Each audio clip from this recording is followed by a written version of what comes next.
The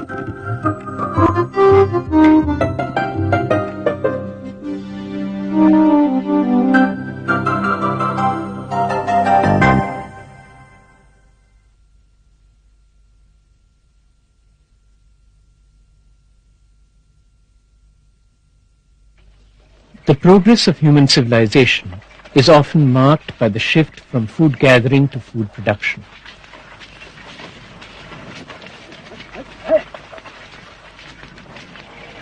Another index is the change in the kind of tools used by human beings. Over time, we have progressed from using stone and bone implements to sophisticated machinery.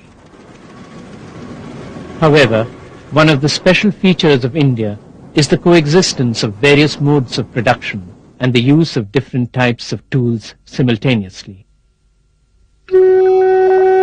This stone implement could be more than 200,000 years old. Tools like this mark the beginning of civilization.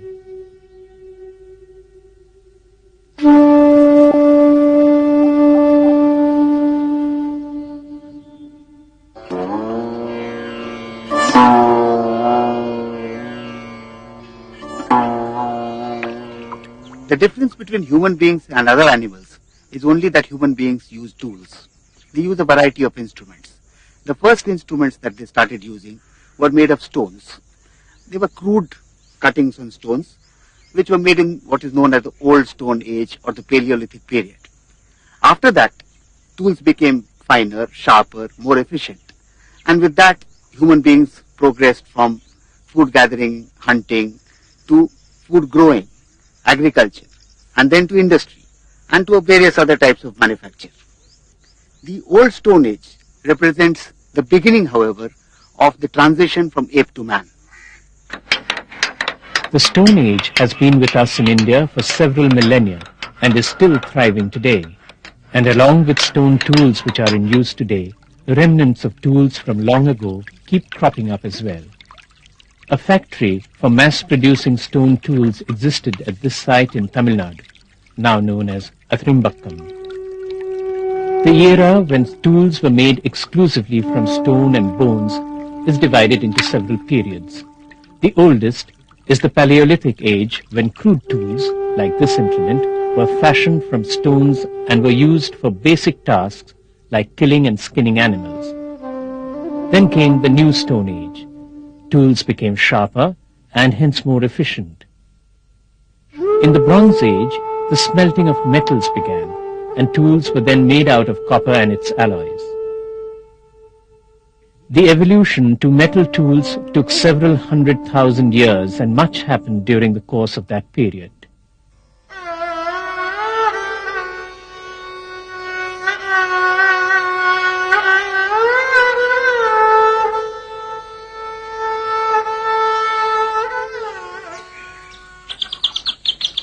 By the time of the New Stone Age, people in India had made considerable progress in cultural terms, although hunting appears to have been the dominant way of life. In the caves at Bhimbetka, the Stone Age people have left us a vivid diary in pictures.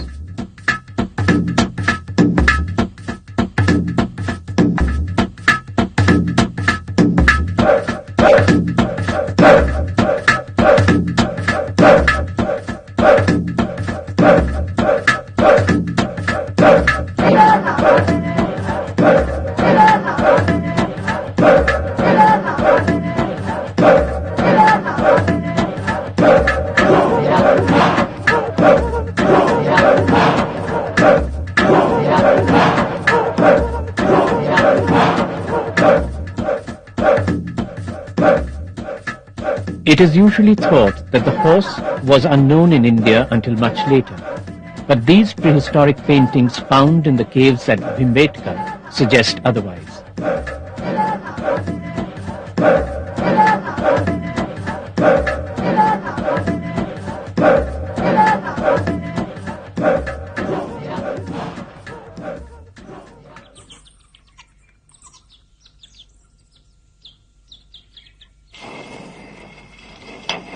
The grinding stone, still seen in many Indian households, is one of the living links with the past.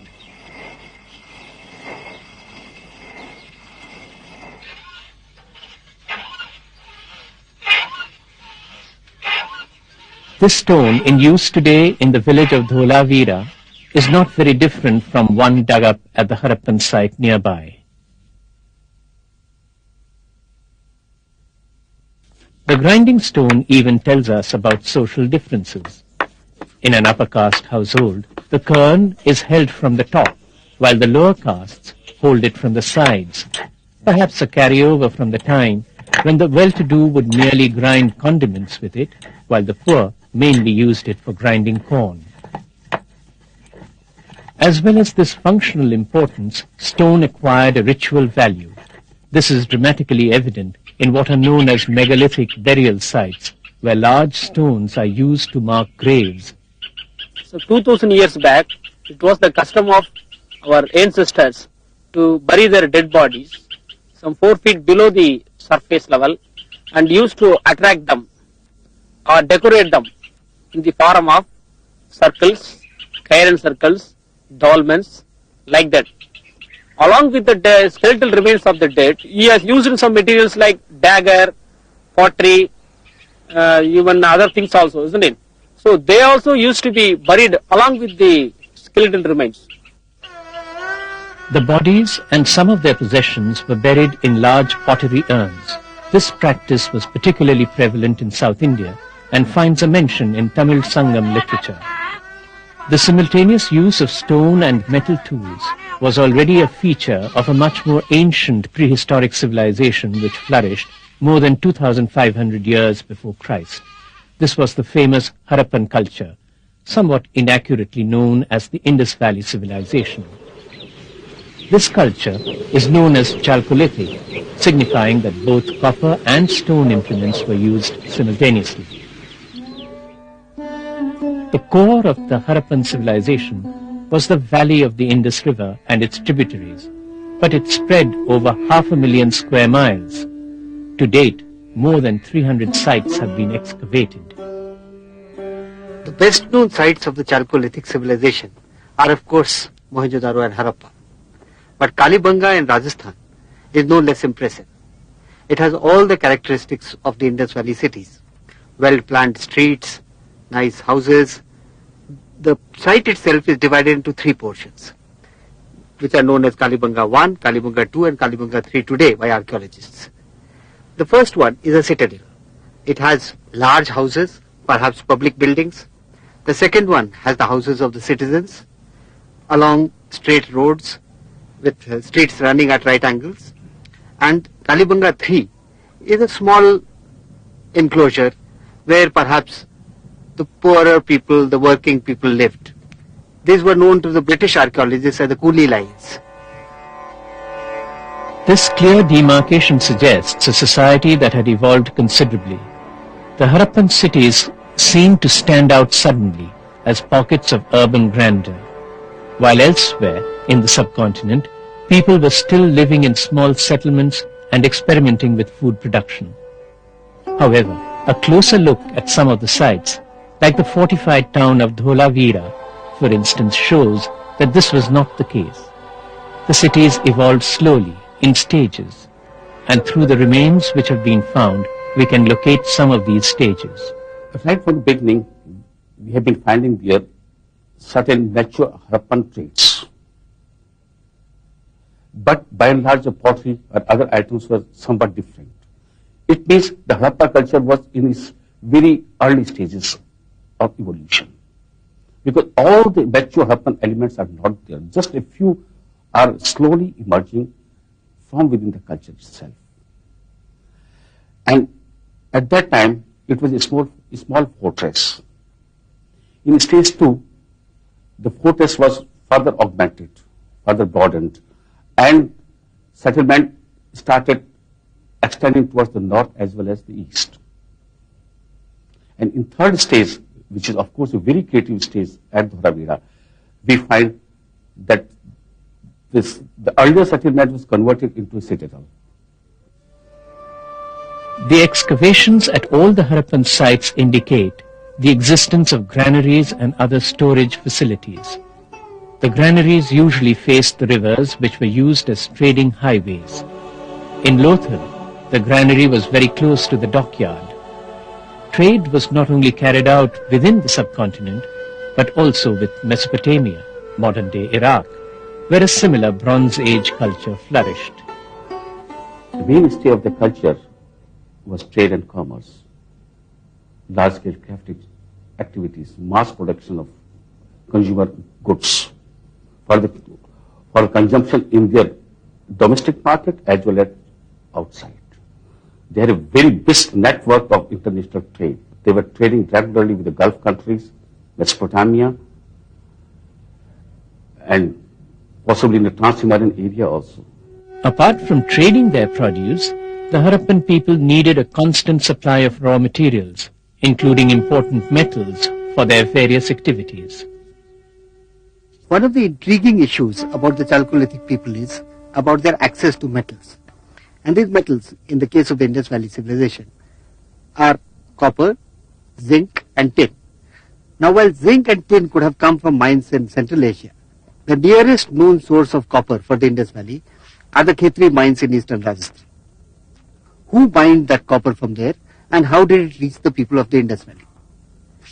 Recent research hypothesizes that it was not the Indus Valley people who were taking copper out of the Khetri mines, but another people who are known as part of the Ganeshwar culture.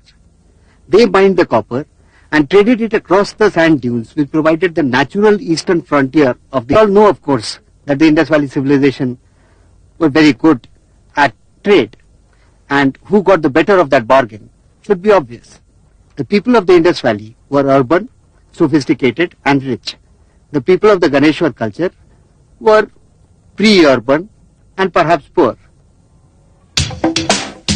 Lothal, on the Gujarat coast, is a classic Harappan site and gives us plenty of evidence about these finely honed trading skills. One can imagine that it was a very busy harbour city in its heyday. Town planning is a hallmark of all the Indus Valley sites. The streets ran at right angles to each other. Every house had a back door opening into a by-lane and an elaborate plumbing system.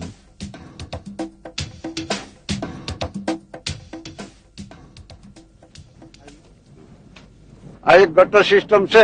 આ કણે એક રાજમહેલ હતો ને ત્યાંથી આમ લોકો નાવા ધોવા માટેનું પાણી આ ગટરમાંથી આગળ નીકળતું હતું અને જેમ જેમ આગળ મોટું મકાન હતું એટલે ત્યાંથી બધાના બાથરૂમો નાવા ધોવાના અંદરની ગટરો આ બધું પાણી નીકળવા માટે આ બંધ ગટરમાં થઈ અને પાણી નીકળતું હતું. હવે અંદરથી કચરો ના ભરાય એટલા માટે એક મોટી કોઠી રાખવામાં આવી હતી અને કોઠીની અંદરથી કચરો સાફ થઈ કચરો અંદર ભરાઈ જાય એટલે કોઠીને સાફ કરતા અને બંધ ગટરમાં થઈને પાણી અંદર ગ્રાઉન્ડ નીકળી જતું હતું અને તે પાણી મેન ગટરમાં થઈ અને આગળ બાજુથી બહાર નીકળી જતું હતું. This remarkable drainage system was a consistent feature in all the Harappan cities. Ironically, just a couple of kilometers from the site at Dholavira, the successors of these ancient people have retained no memory of the civic life. गांव में हमारे लोग कुछ भी नहीं सीखा. जिसको ये जानता है उसको इंटरेस्ट है, बाकी लोग इतना पढ़े लिखे नहीं है तो उसके इंटरेस्ट भी नहीं है, कम लोगों को है. गांव वाले तो कहते हैं पुराना ये नगर है कि उसमें कुछ गांव है, पर जैसे दत्त कथा है पुरानी कि ये तो शमशान है, तो पुराने जो डट सजता है ना, ये वो लोग कहते हैं कि शमशान को हम नहीं छीन बहन कर सकते क्योंकि उसमें कुछ भूत प्रेत होते हैं, तो मेरे को बहुत डर लगता है. तो ये पत्थर को कोई भी लोग आके ऐसे छीनते नहीं. In spite of the extensive archaeological excavations, the Harappan civilization continues its aura of mystery. The first traces of the Indus Valley cities were discovered at Mohenjo-daro by chance in 1921, when a railway track was being laid. Burnt brick was cannibalized from a mysterious local mound to construct the track. The quality of the bricks and the emergence of trinkets from the mound first aroused curiosity. Thus, one civilization hurrying forward stumbled upon the remnants of another and uncovered a past of undreamt of technical skill and artistic riches. But even today, 70 years after the first discovery, there is a lot that we don't know about the Harappans. theories, inferences, and guesses abound.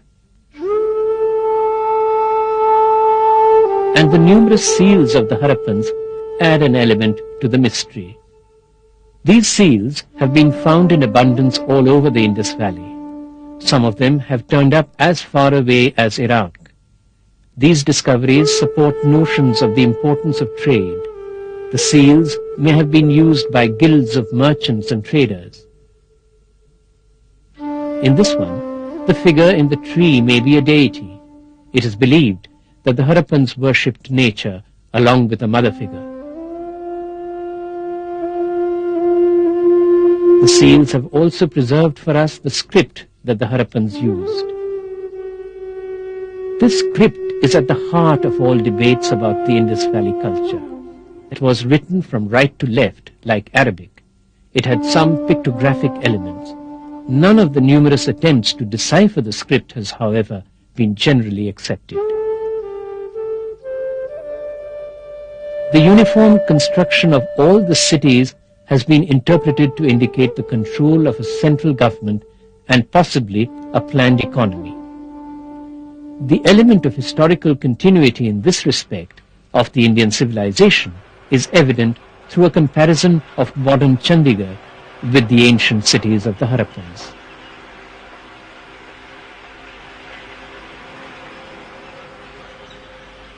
The gridiron pattern is the same in both the towns, and the unusual thing is that the gridiron of Chandigarh and the gridiron of dimensions of Harappa, that is the arithmetic of the grid and the arithmetic of the grid here, both of them are the same. Both have the same numerical value, 1200 meters by 800 meters in Chandigarh and 1200 feet by 800 feet in Harappa. So the ratios remain the same, and it's very uncanny. But in Chandigarh we know why, because Corbusier thought of various things before he designed that grid. He said that that was the most appropriate grid for pedestrian walking and all that, but one doesn't know why that grid was 1200 feet by 800 feet in Mohenjo-daro. Some historians believe that the raised citadel-like structures at the Harappan sites suggest that the government was theocratic. In any case, religion did play an important part in the life of the people. We can deduce this from structures like the Great Bath at Mohenjo-daro. This was located at the heart of the citadel. As each house had its own individual bathroom, the Great Bath was probably not just for bodily hygiene. It is likely that it served a purpose similar to the Pushkara in Hindu rituals, where bathing symbolizes spiritual purification.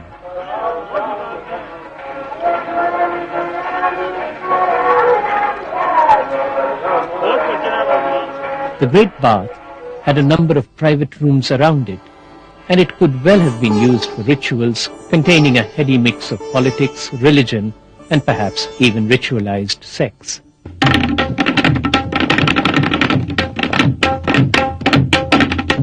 The dancing girl, cast in bronze, is a fine example of the culture of the Indus people. Hundreds of toys and artifacts have been found.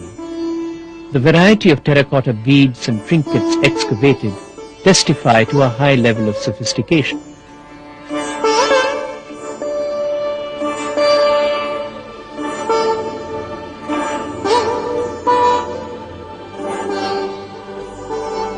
This man's sober appearance has been taken to suggest that he may have been a priest or a nobleman.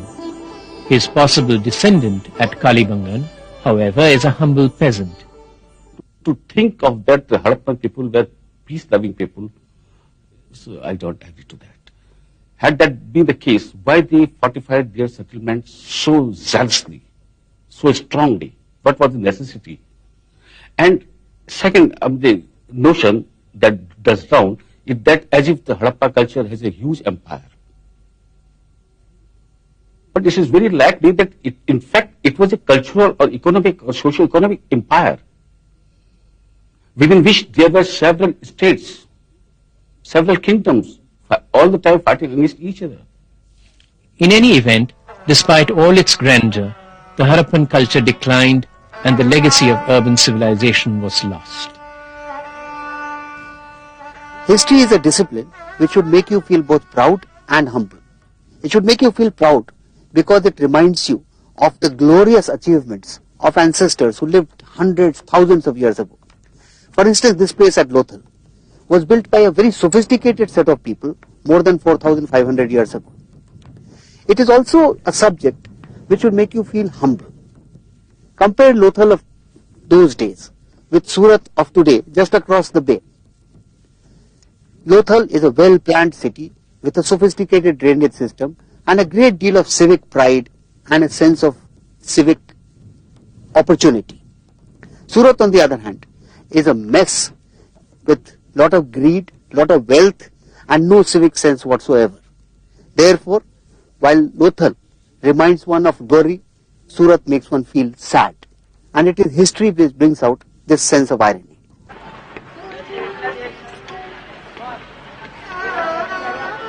Changes in climate or the course of the rivers, foreign invasion or simply internal decay have all been put forward to explain the disappearance of the Indus Valley civilization.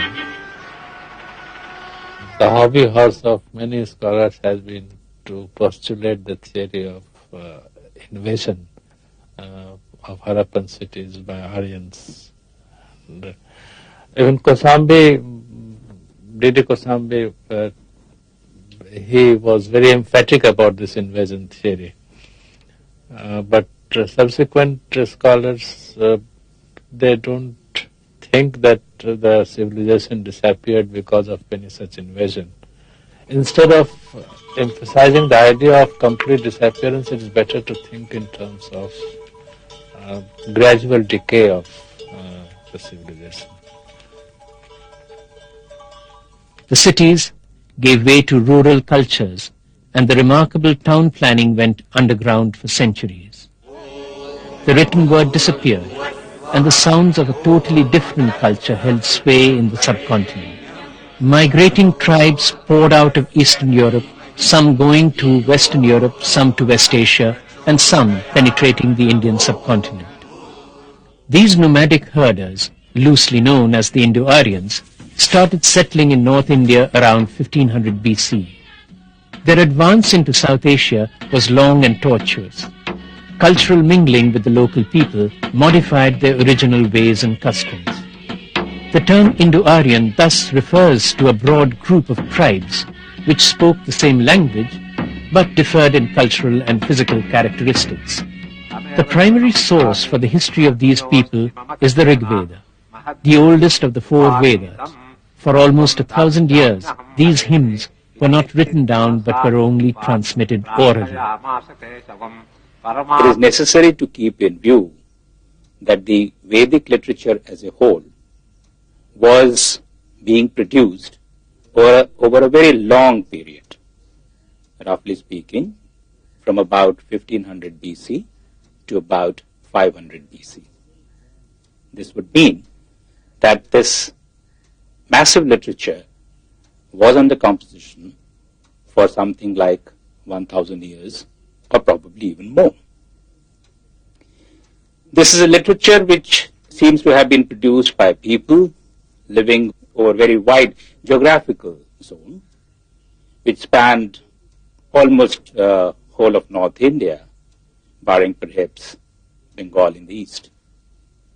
I think this is the literature which gives us insights into the life of people living in northwestern India, what can be called in modern times as the Afghanistan area. There is the Punjab, the undivided Punjab. We can think of Haryana, Rajasthan, modern Uttar Pradesh, and Bihar.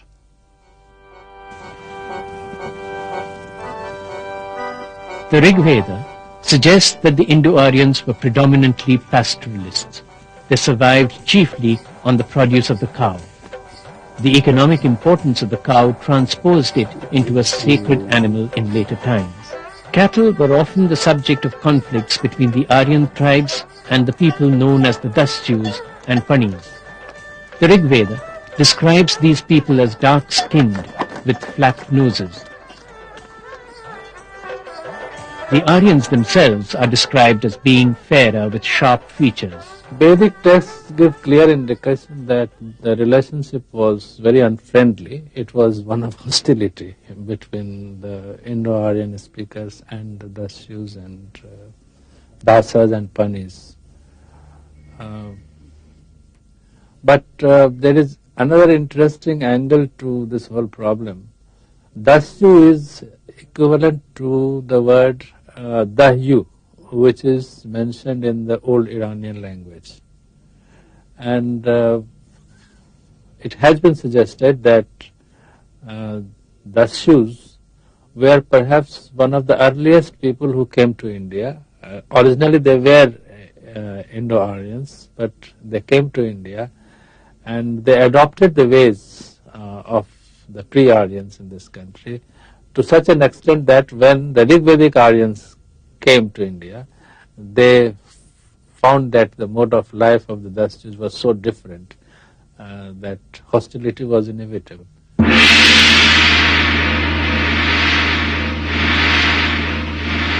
When the Aryans penetrated South India, this hostility was extended to the Dravidian people.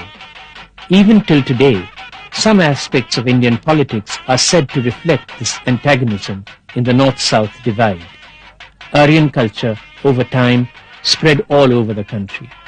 The process of assimilation was often accompanied by conflict, but it took place nevertheless.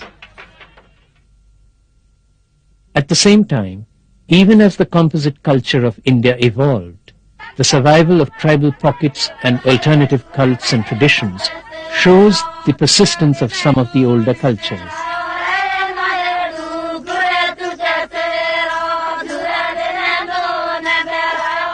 This survival marks the continuing plurality which makes up India.